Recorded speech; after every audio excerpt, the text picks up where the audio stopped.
Hi guys, it's Jamie. I'm going to do another MS Scrapbuster challenge.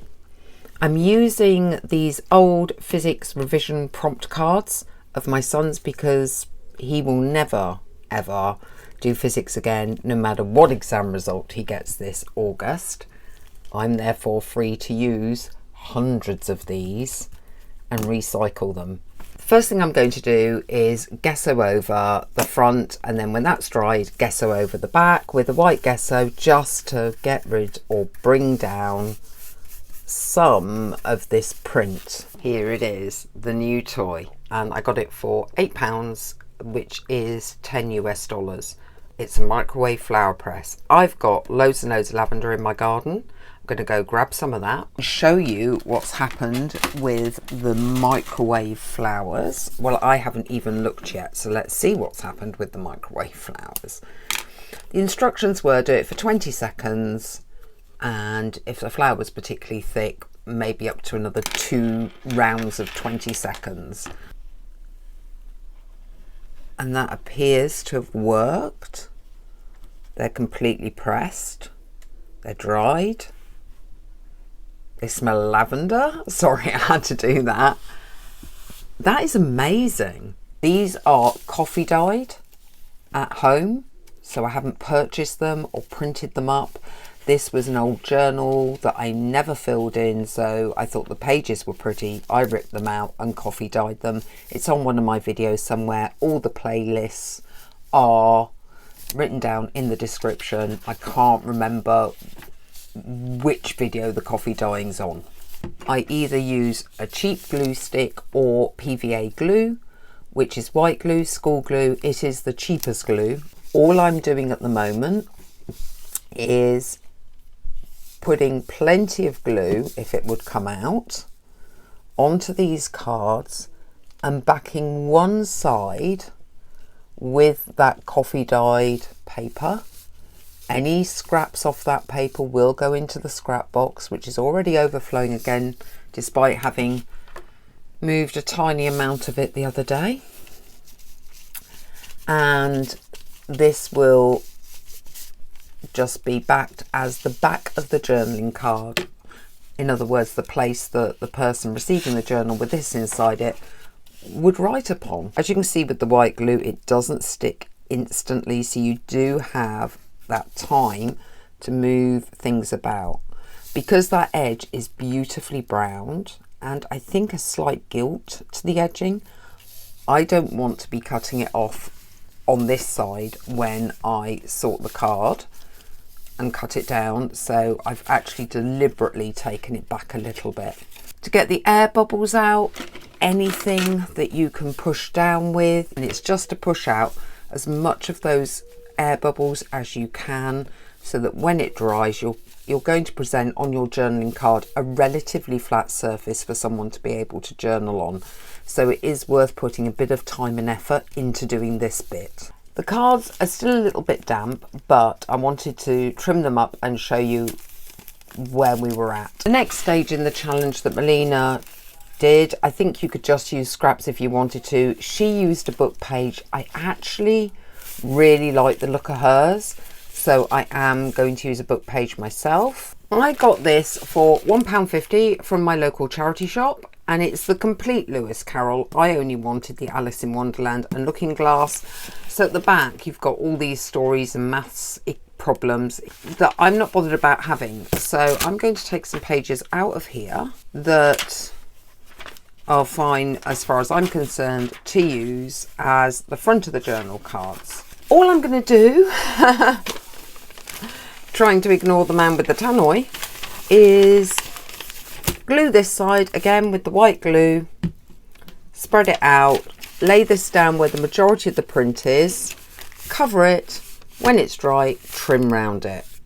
I'm going to ink the edges first with a Distress Oxide. This is the Espresso, and this is just to give them a more grungy look. Right, I am literally just going to start at the very top of the big pile of scraps and use things as I go down. So again, just glue things up. I've got the first piece that was at the top of this pile was some napkin that's been used in another project. There's quite a bit left, so we're going to stick a bit of that on. We're just going to tear it randomly and see where it tears. What else have I got here? I've got a bit of yellow material. I think that might be too much against such a delicate colour. Even when I'm painting on these, I save them and reuse them. I might just try to get a little bit of this on here. All I'm going to do is just keep adding this glue on top, keep adding layers till I get to something where I finish with a piece of the lavender, the dried lavender. I've looked up, quickly googled, Mod Podge, which I happen to have and haven't really used, is the way that the majority of people seem to protect dried flowers on craft projects. That's literally what's next on the pile. It may not work out because I am not planning this. It is just me putting stuff down until we get to an end point. Put something here, probably some torn edges. Some people have tear rulers. I do actually have a tear ruler. I'm not overly keen on tear rulers. Layer it like that. I'm imagining I might need to use the Fabri-Tac on this. This is a silicone gel. It glues fabric to fabric, fabric to paper, paper to paper. It also helps if you're gluing onto plastic surfaces, shiny surfaces, acetate type things.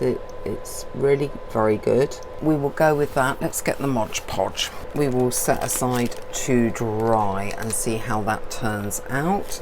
Right, we've used a napkin on that one, so let's try something different. I've got these bits of very bright material. Could just, again, it's going to become a bit see-through. This was a baby wipe that I wiped a brush on. Could just go for something really, really simple and cut this. I feel like that's not much of a decoration going on, but that's probably because I overdo my decoration a little bit sometimes. Just a bit of string on there, and then stick a bit of the lavender on there and call that decorated. We could just stick one. I mean, I've got more. I could stick 2 or 3. In groups of 3 is sometimes nice. Like that. That looks quite nice. Quite like that.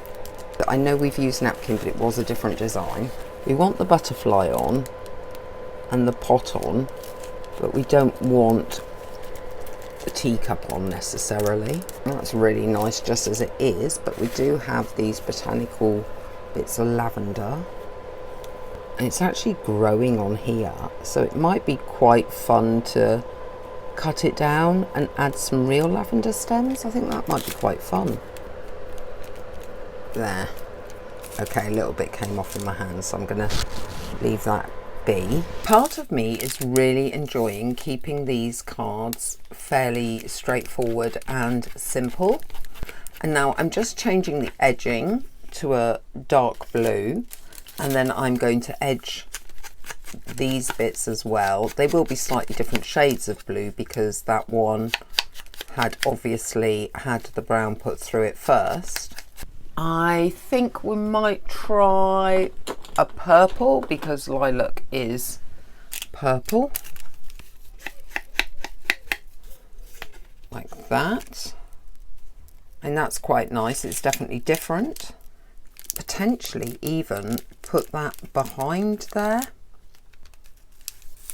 It's quite a nice effect to have that over that. And then when that's dried a little, I'll Mod Podge that. I will show you the other ones that have now dried off, and it has dried nice and clear.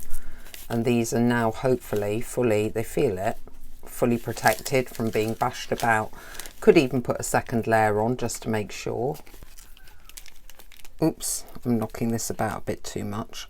Right on the edge so that the Roman goddess doesn't look too chopped off, and right down to the bottom. I think that works. So it's almost making like a little square button or oblong, and then just pop it halfway and edge this one in a brown, which will make it pop a little bit more off this quite ornate design. And we've got a tiny little piece of the lavender on there. And again, when that seals down pretty solidly, Mod Podge that. I think that's basically, because you don't need to see me Mod Podge everything, this particular challenge done. Only did 5 in the end, using a variety of layering techniques, different materials for textures, Mod Podge for protection, some edging with some inks, and all basically scraps that were from the scrap box, and these revision cards that have now been backed and will act as journaling cards. So if you enjoyed this video, please like, subscribe, comment. The more you do, the more YouTube recognises the comments and pushes the video out to other people. Thank you very much. I will see you next time.